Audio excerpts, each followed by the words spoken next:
Assalamualaikum warahmatullahi wabarakatuh. Apa kabar nih siswa-siswa di kelas 8? Nah, pembelajaran kita kali ini masih di bab pertama ya, dan kompetensi dasar yang kedua yaitu meringkas, menyimpulkan, dan menanggapi berita.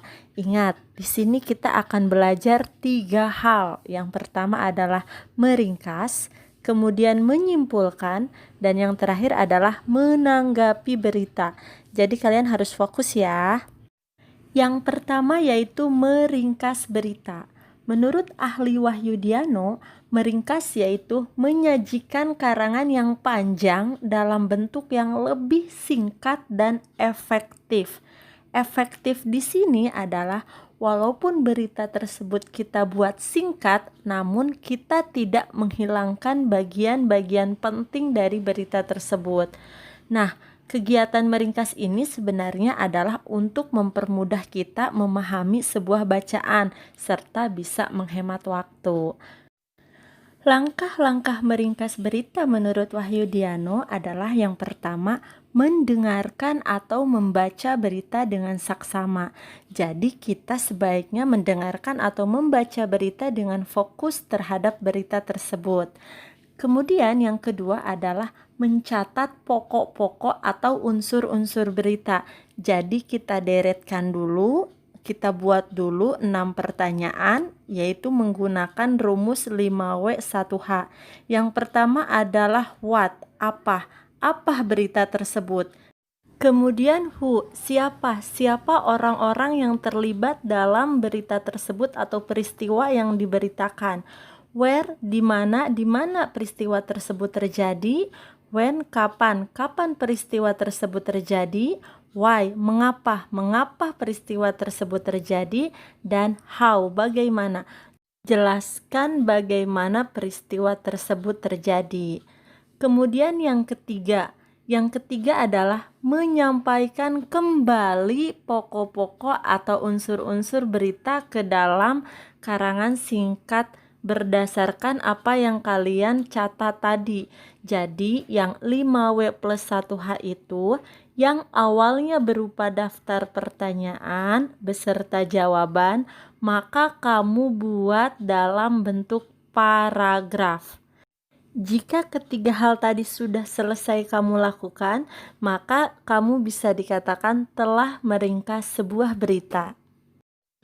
Yang kedua adalah menyimpulkan berita. Sebenarnya ini tidak jauh berbeda dengan meringkas. Jadi seperti ini. Ketika kalian sudah meringkas sebuah berita, sudah mencatat, membuat paragraf dari berita tersebut secara singkat, maka kamu bacakan, maka kamu simpulkan sendiri hasilnya seperti apa. Nah, menyimpulkan ini bisa jadi lebih singkat lagi dari ringkasan berita yang kamu buat. Langkah-langkah untuk menyimpulkan berita pun sama dengan meringkas berita.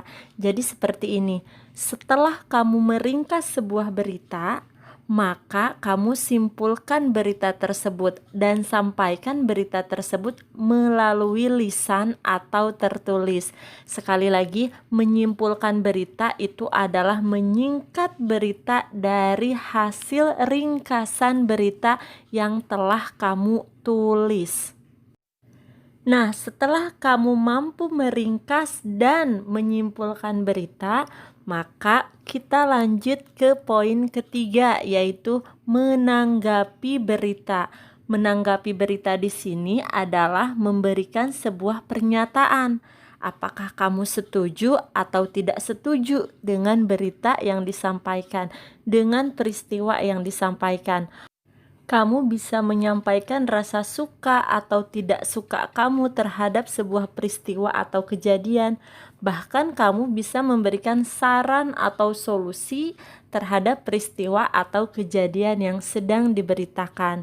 Nah, jadi tanggapan itu harus bersifat objektif dan logis.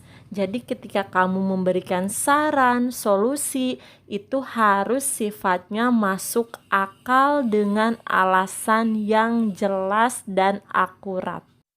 Nanti sebagai contoh cara meringkas, menyimpulkan, dan menanggapi sebuah berita, Ibu akan berikan link berita beserta contoh cara meringkas, menyimpulkan, dan menanggapi sebuah berita. Tolong kalian pahami baik-baik karena setelahnya Ibu akan memberikan tugas. Nah, Ibu rasa untuk materi kali ini selesai. Kalian siap-siap akan mengerjakan tugas. Terima kasih. Assalamualaikum warahmatullahi wabarakatuh.